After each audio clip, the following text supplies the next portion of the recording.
क्या नाम है आपका? मेरा नाम हाफिज़ मोहम्मद बिलाल है। बिलाल भाई, आप मरी से कब वापस आए हैं? मैं मरी से कल रात वापस आया हूँ और वहाँ के जो हालात थे वो ऐसे थे कि यानी लोग गाड़ियों पे गाड़ियाँ चढ़ी हुई थी, ठीक है, स्नोफॉल हो रही थी और वो लोगों को मना भी कर रहे थे कि आप काइंडली जो है वो ऊपर ना जाएं, ऊपर हालात ख़राब हैं। और कुछ लोग कहते हैं जी हम फैमिली के साथ आए हैं सिर्फ इसलिए कि हम मरी जा सकें।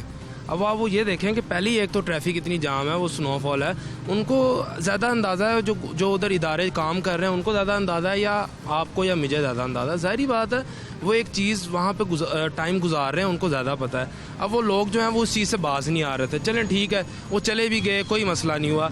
अब वहाँ जाके अगर आप ट्रैफिक की खिलाफ वर्जी करेंगे, एक बंदा यहाँ पे गाड़ी करके खड़ी हो जाएगा, एक बंदा वहाँ पे, एक बंदा यहाँ पे एंजॉय कर रहा है। अब क्या होगा, ट्रैफिक ब्लॉकेज हो जाएगी। जब ट्रैफिक की ब्लॉकेज हुई है उसकी वजह से ये सारी सिचुएशन क्रिएट हुई है। उसके बाद हुआ ये है कि यहाँ से जो लोग ऊपर से जो नीचे आ रहे थे, जो कि हमारे लाड़ी अड्डे से जो नीचे आ रहे थे लोग, उधर से भी उसी साइड से भी लोग जो है वो वन वे की खिलाफ वर्जी करते हुए ऊपर जाना शुरू कर दिया। अब वो ब्लॉकेज होगी, इधर वाले पहले ही ब्लॉक थे, उधर वाले भी अब जब ब्लॉक हो गए, अब ना नीचे आने का रास्ता बचा ना ऊपर जाने का। फिर उन्होंने जो है वो कोई ट्रैफिक की डाइवर्जन करके किसी तरीके से कोई कोशिश की, लेकिन तब भी वो कामयाब नहीं हो सके। आपने जो देखा, क्या क्या आपने देखा और उसमें क्या क्या गलत था, वो मैं भी आपसे डिस्कस करता हूँ। पहले बताइए कि आप जब वहाँ पहुँचे तो क्या हालात थे वहाँ? मैं ऑलमोस्ट कोई तकरीबन 12 बजे के करीब पहुंचा था वहाँ सुबह के टाइम, और वहाँ पे लंबी कतारें लगी हुई थी। मैंने किसी से पूछा भी जो कि उधर का लोकल था, मैंने कहा कि आगे जा सकते हैं या रास्ता दूसरा चेंज कर लूँ। उसने कहा जी चेन लगा के आगे जा सकते हैं। उसने भी मुझे सही गाइड नहीं किया। मैंने कहा ठीक है चला। चेन लगा के मतलब? यानी मतलब ये कि आप टायरों पर चेन लगा लें और आगे चले जाएँ, ठीक है, ताकि वो स्टक ना हो, ताकि स्टक ना हो और उससे वो बर्फ़ में ज़रा चलने में आसानी रहे, चलने में आसानी हो। तो क्योंकि मैं एक एज अ टूर ऑपरेटर हूँ और मैं टूरिस्ट भी हूँ, और जाते रहते हैं, मैं जाता रहता हूँ, मुझे एक अंदाज़ा था। आप रिस्पॉन्सिबिलिटी भी आपकी, आपने लोगों को लेके जाना होता है। बिल्कुल ऐसे ही है, और मुझे ये अंदाज़ा था कि आगे क्या प्रिकॉशंस लेने हैं। अगर आपने चेन नहीं इस्तेमाल करनी तो आपने फौरी तौर पे उतर के कम से कम 7 से 8 पाउंड हवा कम कर लेनी है टायर्स की, और स्लो एंड स्टडी जो है वो। अगर आप चेन नहीं लगाते तो 8-8 पाउंड हवा कम कर लें, हवा कम कर लें, उससे बेहतर हो जाएगा, उससे बहुत बेहतर हो जाएगा। और अगर आपकी गाड़ी खुदा ना खास्ता स्टक हो भी जाती है बर्फ़ में, तो आपने हैंडल का यूज़ करते हुए उसको राइट एंड लेफ्ट करते हुए गाड़ी को लेके जाना है। ब्रेक्स का इस्तेमाल नहीं करना, सिर्फ गियर का इस्तेमाल करना है।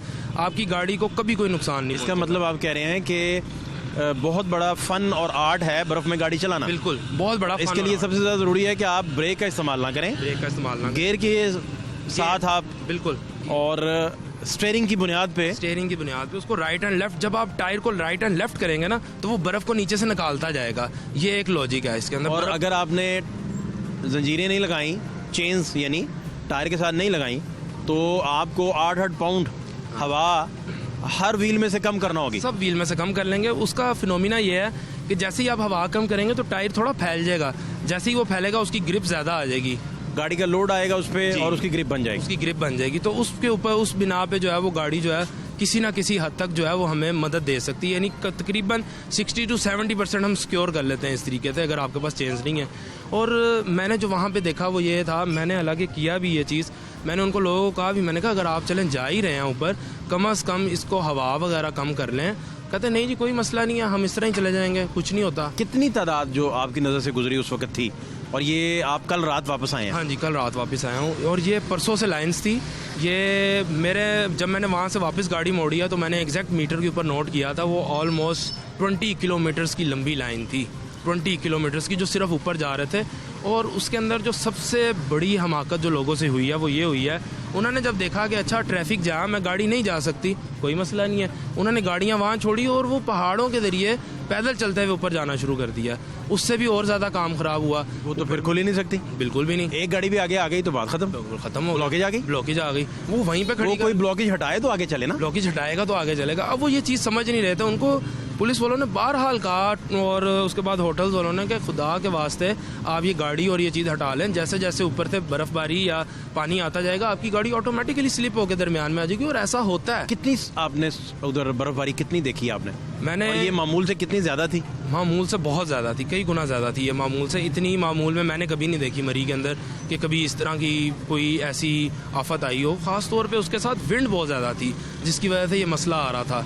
तेज हवा, तेज हवा बहुत, साथ बारिश भी लोग बताते हैं। हाँ जी, बारिश भी थी। जैसे ही जब हम ऊपर जब पहुंच गए थे लारी अड्डा और उससे ऊपर, तो वो प्योर स्नोफॉल थी, लेकिन वो जो पहले बारिश हो गई हुई थी ना, उसकी वजह से ये ज़्यादा काम खराब। जो लोग मरी आज तक नहीं गए हाफिज साहब, उनकी रहनुमाई के लिए बताइए कि कौन कौन से रास्तों से वो मरी दाखिल होते हैं, तो उन रास्तों के हालात क्या थे जब आपने देखा?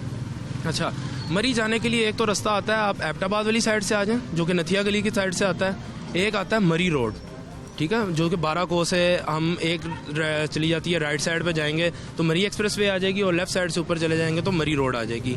ये दोनों रास्ते इस्तेमाल होते हैं, जबकि बेहतर ये है कि मरी एक्सप्रेस वे वाला जो रास्ता है ना, वो इस सूरत हाल के अंदर इस्तेमाल किया जाए, क्योंकि इसके ऊपर जो है ना वो कटिंग ज़रा कम है, ठीक है, और ये दो तरफा ट्रैफिक जो है, वन वे जो है, यानी डिवाइडर है इसके अंदर, तो इस वजह से ये आप ज़रा सेफ हो जाते हैं इसके अंदर। तो और दूसरा, जब भी आपको पता है कि अच्छा स्नोफॉल आएगी आगे किसी भी टाइम पे मिल सकती है, आपने सबसे पहले तो हवा कम कर लेनी है, ठीक है, और सबसे पहले आपने ये काम करना है कि जब आप बैक पे चले हैं, आपने फ्यूलिंग जो है वो पूरी करके चलनी है। उसकी रीज़न ये है, जो अब ये ट्रेजिडीज़ हुई हैं वो इस वजह से हुई हैं, लोगों ने गाड़ी स्विच ऑफ कर दी, ठीक है। अब जब गाड़ी स्विच ऑफ की, उधर दोबारा स्टार्ट ही नहीं हुई। वो गाड़ी स्टार्ट क्यों नहीं हुई, उसकी एक ठंडी हो गई लॉजिक है। वो ठंडी हुई इस वजह से कि आपने रेडिएटर में कूलेंट की बजाय आपने पानी डाला था। जब आप कूलेंट इस्तेमाल करेंगे वो कभी भी नहीं जमेगा, क्योंकि उसका 5 डिग्री लेस और 5 डिग्री मोर जो है वो उसका टेम्परेचर कंट्रोलर होता है, वो उसको कंट्रोल करता है और वो जमता नहीं है, जिसकी वजह से इंजन स्टार्ट हो जाता है। जब भी कभी आप बारिश के अंदर स्टक हो गए हैं, तो एक ये चीज़ मेरी ज़हन नशीन कर लें कि आपने गाड़ी स्टार्ट ही रहने देनी है। बेशक आपका जो है 10 लीटर पेट्रोल सड़ जाए एक दिन के अंदर, जो मर्जी हो जाए, आपने गाड़ी बंद नहीं करनी और शीशों को थोड़ा थोड़ा खोल लेना है। आपका रेडिएटर का पानी हीट रखेगा, गाड़ी स्टार्ट रहेगी तो वो जमेगा नहीं, जमेगा। गाड़ी बंद होते ही वो आपका रेडिएटर सारा जम गया। बिल्कुल। और क्या होगा, हुआ ये कि जब सर्दी ज़्यादा हो गई, आपने क्या किया, शीशे बंद कर लिए। अब आप जब सांस ले रहे थे, उसके अंदर ऑक्सीजन इनटेक कर रहे हैं और कार्बन डाइऑक्साइड आउट कर रहे हैं, उससे क्या हुआ, गाड़ी के अंदर सफोकेशन हुई, उसकी वजह से ये डेथ। आपकी अपनी ही कार्बन डाइऑक्साइड से, आपकी अपनी ही कार्बन डाइऑक्साइड की वजह से आप जो है, एक तो आप ऊपर इतनी हाइट पे हैं, ऑक्सीजन वैसे ही कम है, और ऊपर से आपने जब ये काम किया तो वो ऑक्सीजन और मज़ीद कम हुई, तो इसी वजह से आपकी जो है वो डेथ की जो चांसेस हैं वो ज़्यादा हो जाते हैं। तो इसलिए बेहतर ये है कि आप कूलेंट, जब भी आपने नॉर्दर्न एरियाज़ के अंदर ट्रैवल करना है, तो किसी भी कंपनी का आप जो है कूलेंट डलवा के उसको डलवा के तब जाएं। खाली पानी, रेडिएटर में कूलेंट हो, पानी ना हो, बिल्कुल भी पानी ना हो, कूलेंट डालें। आपको कहीं लग रहा है कि मैं स्टक हो रहा हूँ, आपने गाड़ी स्टार्ट रहने देनी है, बेशक साइड पे खड़ी कर लें, जब तक मर्जी आप वहाँ पे फंसे हैं, आपने मैक्सिमम से मैक्सिमम गाड़ी स्टार्ट रह के उसके अंदर जो है वो हीटर चलाना है, और शीशे जो है वो आपने खुले रखने, किसी सूरत भी बंद नहीं करने। बेशक आप सो गए हैं, इस सूरत में आपके जो डेथ के चांसेस हैं वो बहुत कम है। अच्छा, उधर मुझे दूसरा ये बताइएगा कि कैपेसिटी कितनी है मरी के अंदर, जितने भी सयाह आते हैं और सैर व तफरीह करने वाले लोग आते हैं, टूरिस्ट आते हैं, कितनी कैपेसिटी है?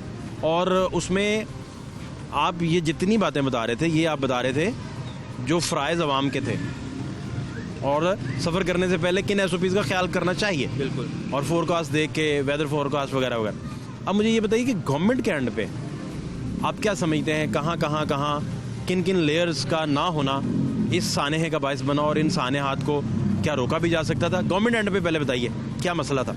अच्छा, गवर्नमेंट एंड पे जो सबसे बड़ा मसला ये था, कम्युनिकेशन गैप था।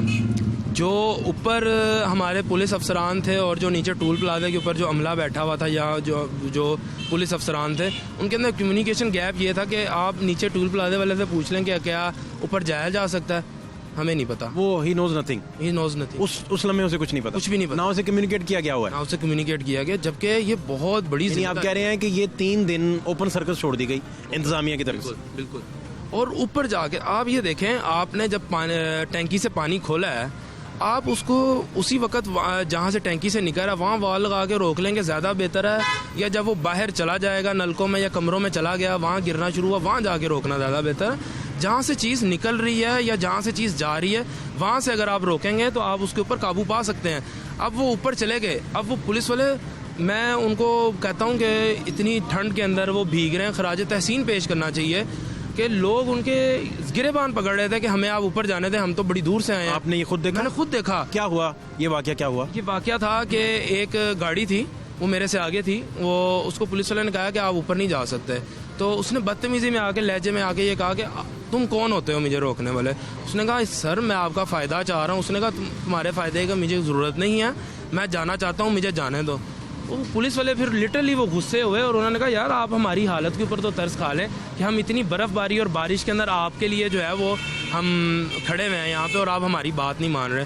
खैर वो कोई एक मोज़िज़ बंदा वहाँ से उतरा और उसने उसको समझाया, गाड़ी मोड़ी तो बाकी सारे भी लोग निकलना शुरू हो गए। लेकिन तब भी लोग, आप ये कह रहे हैं कि अगर इंतज़ामिया लोगों को समझाना भी शुरू कर देती तो शायद लड़ाई झगड़ा ही होता। लड़ाई झगड़ा हो भी रहा था और होना भी था। वो पीछे से रोकते, बैरियर लगा देते। जो ASI साहब अपने सारे अहल व अयाल के हमरा इस दुनिया से चले गए, जी, आप इस सानहे को रीड करते हुए क्या हुआ होगा एग्जैक्टली जो आप समझा सकते हैं, क्योंकि आप नॉर्दर्न एरियाज़ और आते जाते रहते हैं और कल रात भी आप मरी से आए हैं, क्या हुआ होगा आपकी दानिश में? अच्छा, मैं ये समझता हूँ हुआ ये है कल कि जैसा आपको पता है कि मौसम जब भी लाहौर का भी जब भी अच्छा होता है तो जो घर के बच्चे होते हैं छोटे, वो कहते हैं कि अबू या भाई बड़ा भाई कि हमें ले जाएं बाहर, मौसम अच्छा है। हुआ ये है उनके साथ सारे बच्चे थे और वो बेसिकली देखने के लिए जा रहे थे, मौसम अच्छा था, स्नोफॉल। जो उनकी कन्वर्सेशन, टेलीफोनिंग कन्वर्सेशन आई है उसके मुताबिक ये लग रहा है कि बच्चे जो हैं वो ज़िद करके गए हैं। अब वो टेलीफोनिंग कन्वर्सेशन में बता रहे हैं कि मैं फ़लानी जगह पे फंसा हुआ हूँ और मेरी इतनी क्रिटिकल कंडीशन हो चुकी है कि अब मेरे पास कुछ भी नहीं है, और शायद वो गालिबन फ्यूल का भी जिक्र कर रहे हैं कि फ्यूल भी ख़त्म हो चुका है। तो वो उनको बाद में समझ नहीं आई कि उनकी लोकेशन कौन सी है। जब तक वो उन तक पहुंचे थे तो वो उनकी जो है वो डेथ हो चुकी हुई थी। यानी उनके भी, यानी आप ये देखें कि गवर्नमेंट को इसके अंदर ट्रैकिंग जो डिवाइसेस है ना, ट्रैकर जो हैं वो ट्रैक करना चाहिए कि अब ये वाला टूरिस्ट यहाँ से गया है। आप वो पहले जिस तरह मोटरवे के ऊपर हमें कार्ड इस्तेमाल करते थे, NLC ये कार्ड देती थी, वो बेसिकली एक ट्रैकर था। यानी आपकी गाड़ी के अंदर अगर वो है ना, आपकी गाड़ी कहीं पे भी है, वो उसको ट्रैक कर सकते हैं। अब वो पर्ची है, उसके अंदर क्या ट्रैकर है? जब वो आपके पास कार्ड होगा, आप उसको बताएंगे, आप उधर कॉल करेंगे जी मैं इस जगह के ऊपर स्टक हूँ, वो आपसे पूछेंगे आपकी गाड़ी का नंबर क्या है। वो जैसे ही आप अपने लोकेशन डालें GPS सिस्टम के ऊपर तो आपको फ़ौरन लोकेट कर देता है। वो उसी वक्त लोकेट करेगा और आपको फ़ौरन बता देगा कि ये जो बंदा है ये यहाँ पे खड़ा हुआ है, इसको जाके रेस्क्यू किया जा सकता है। ये जो हमारा इंतजामिया के एंड पे किसी को ट्रैक करने का कोई निज़ाम मौजूद नहीं है, कोई, हालांकि उसे जदीद हो जाना चाहिए था बड़े अरसे से, वो हो जाना, वो आपका रेवेन्यू जनरेशन पॉइंट है, लोग देखने आते हैं और गवर्नमेंट का तो दावा है कि हम जो है वो सियाहत को प्रमोट कर रहे हैं। बिल्कुल, हाँ, गवर्नमेंट कहती है हम प्रमोट कर रहे हैं, लेकिन वो कह लें कि एक बातों की हद तक है। अगर मैं as compare to 3 years back चला जाऊँ तो उस वक्त ये देखें, आपको सबसे पहले जो है वो रोड नेटवर्क चाहिए, उसके बाद कम्युनिकेशन चाहिए, उसके बाद बाकी चीज़ें आती हैं। जब तक आपकी ये 2 चीज़ें स्ट्रॉन्ग नहीं होंगी, आप टूरिज़्म को कभी भी प्रमोट नहीं कर सकते, जो मर्ज़ी कर लें। ये मैं अपने एक्सपीरियंस से कह रहा हूँ और अपने एक नॉलेज से कह रहा हूँ, क्योंकि आपके जो इंटरनेशनल टूरिस्ट जब आ रहे थे यहाँ पे, तो वो जब हुंजा, स्कर्दू इस साइड पे जाते थे, उनको सबसे बड़ा जो इशू आता था वो कम्युनिकेशन का आता था। आपका किसी जगह के ऊपर चल रहा है, किसी जगह के ऊपर चल रहा है, किसी जगह के ऊपर कोई नेटवर्क चल रहा है, किसी जगह पे एस्कॉम चल रहा है। उनको फिर मुतलका इदारों को कॉल करके उनको अपना बताना पड़ता था कि हम यहाँ पे आए हैं। वो फिर उनको कुछ डिवाइसेस या कुछ भी ऐसा एक आलात होते हैं जो वो जिसके ज़रिए वो फिर आपस में कम्युनिकेशन करते हैं, तो वो आपस में जो है वो फिर वो राब्ते में रहते हैं। 3 बड़ी बातें, 3 बड़े असबाब कि इस वाक़े से, इस साने से कैसे बचा जा सकता था आपके जहन में, वो 3 अहम 3 कौन सी चीज़ें हैं? और जब आपने जायज़ा लिया तो आपको अंदाज़ा था कि ये बड़ा सानहा बन जाएगा, या आपने अंदाज़ा नहीं किया, आप कह रहे थे कि बस नॉर्मल है, शायद इस तरह पहले भी होता रहता है?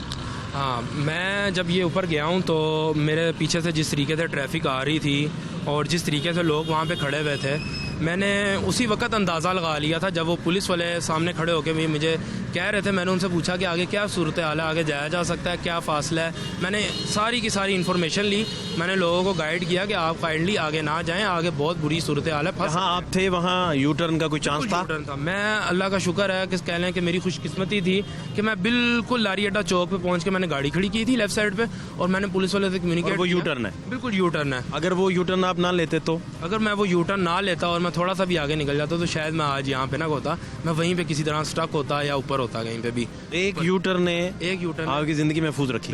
बिल्कुल ऐसे ही है, एक यू टर्न ने मेरी ज़िंदगी महफूज रखी। और उसके बाद ये था कि हुआ ये कि अगर उनको जब पता चल गया कि ऊपर जो है वो ट्रैफिक जाम है, जो ऊपर पुलिस एहलकार खड़े हैं, उनको चाहिए था कि फौरी तौर पे नीचे या तो DIG साहब को कहते हैं या किसी को भी कह के फौरी तौर पे नाके लगा के बिल्कुल रोड्स ब्लॉक कर देते हैं। यानी खारजी रास्ते को खुला रहने दें, मैक्सिमम से मैक्सिमम खारजी रास्ता इस्तेमाल करें, यानी वही जिससे आप एंट्रेंस ले रहे हैं जिस रास्ते से, उसी से आप जो है वो निकलना शुरू करें। तो यानी कि हायरार्की सारी हरकत में आती और खारजी रास्ते खुले रहते, दाखिली रास्ते बंद हो जाते। ये कब हो जाता, कितने दिन पहले? यानी ये परसों रात ही जब ये सारे फंसे हैं 3 दिन पहले ये हो जाता। हाँ जी, हो जाता। वो उनको बता देते कि भाई इतनी गाड़ियाँ स्टक हो गई हैं। जैसे मैंने आपको भी बताया कि मैंने खुद मीटर के ऊपर नोट किया कि 20 किलोमीटर से ऊपर लंबी लाइन थी जो कि सिर्फ लारी अड्डे से वहाँ तक थी। ये आपने मीटर लगा लिया, मीटर लगा, यूटर्न लिया आपने, आप वापस आए खारजी रास्ते से, तो एग्जिट लेने के बाद आपने देखा है कि जो मरी में दाखिल होना चाह रहे हैं उन कारों की तादाद, उन गाड़ियों की तादाद, उन व्हीकल्स की तादाद 20 किलोमीटर है। 20 किलोमीटर है, तो आप उससे अंदाज़ा लगा लें। और जब मैं नीचे टूल प्लाजा पे पहुंचा हूं तो मैंने वहां से देखा, वहां से भी सैकड़ों गाड़ियां अभी भी जा रही हैं। तो मुझे ये चीज़ समझ नहीं आई कि हमारी मैनेजमेंट कहाँ पे गई। इसके अंदर बहुत बड़ी एक मैनेजमेंट का एक रोल है कि जहाँ पे आपको एक मैनेजमेंट गैप है जिसकी वजह से ये आप कह रहे हैं कि मरी को लावारिस छोड़ा गया जिसकी वजह से ये सारा हो गया। बिल्कुल ऐसे ही है। अगर मरी का कोई वारिस होता तो ये ना होता। बिल्कुल ऐसे ही है। मुझे दूसरा हाफिज साहब आपसे ये भी जानना है कि एक माड़ा बंदा जो है वो कम कमाने वाला, नॉर्मल या मतवसत तबका, वो भी चला गया, लोगों को देखा देखी, अब उधर जाते ही वो फूड नहीं खरीद सकता, महंगा है, वो गाड़ी को चेन नहीं लगवा सकता, वो कहते 30-30 हज़ार की, 12-12 हज़ार की, 15-15 हज़ार की, वो देख के हर बंदे की पर्सनालिटी देख के तो वहाँ तय होता है कि चेन कितने की होनी चाहिए। अच्छा, इसके साथ फूड बड़ा महंगा हो जाता है। बिल्कुल। अब ये सारी मैनेजमेंट भी मिसमैनेजमेंट की तरफ चले जाती है, लूट मार का सिलसिला एक शुरू हो जाता है जहाँ कोई रोकथाम नहीं है। यहाँ पे तो मामला और हुआ कि मामला ही साने हाथ में बदल गया और इन लोगों तक पता नहीं रोटी भी पहुँची कि नहीं पहुँची और इनका क्या बना, इन्होंने कहाँ से खाया होगा। ये कितनी दूर थे मरी से, ये जहाँ ASI साहब भी और बैंक जिसका नाम लिया जा रहा है सनी बैंक के पास, ये जहाँ फंसे, ये कितना फासला बनता है अंदाज़न? ये ऑलमोस्ट कोई 10 किलोमीटर का फासला बनता है। यानी ये लाइंस जो शुरू हुई थी ये मरीज से, अगर हम GPO से इसका अंदाज़ा लगाएं तो तकरीबन ऑलमोस्ट 20 किलोमीटर से शुरू हुई थी।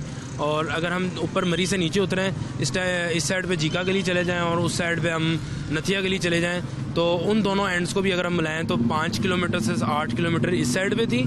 और इस साइड पे अगर जब हम नीचे एक्सप्रेस वे पे चले जाते हैं तो वो ऑलमोस्ट GPO से लेके नीचे तक 20 किलोमीटर तक की वो जो लंबी लाइन थी। जो अब लोकल्स ये कह रहे हैं उनकी भी बात अपनी जगह ठीक है, ज़ाहिरी बात है, वो जहाँ जहाँ तक पहुँचते जा रहे हैं वो वीडियोज़ और वो ट्रेजिडीज़ हमारे सामने आती जा रही हैं। और बहुत सारी अभी ट्रेजिडीज़ ऐसी हैं जो हमारे सामने आई ही नहीं है अभी तक। फॉर एग्जांपल ये कि जब आप लारी अड्डे से नीचे जाते हैं, उस साइड पे थोड़ा सा ही आप नीचे जाते हैं तो उधर होटल्स वगैरह कुछ नहीं है, काफ़ी फासले पे आते हैं और वहाँ पे लोकल्स भी नहीं है। और अब वहाँ नहीं पता कि वहाँ क्या सूरत हाल हुई, वहाँ कोई सिक्योर हुआ नहीं हुआ, उसका नहीं पता चल पा रहा। इधर से आप नथिया गली नीचे चले जाएं तो वहाँ भी इस तरह ही सूरत हाल है कि जैसे ही आप नथिया गली के लिए उतरते हैं, आप GPO जाने की बजाय नथिया गली की तरफ जाते हैं, थोड़ा सा आगे जाते हैं तो वहाँ पे कुछ भी नहीं है अवेलेबल।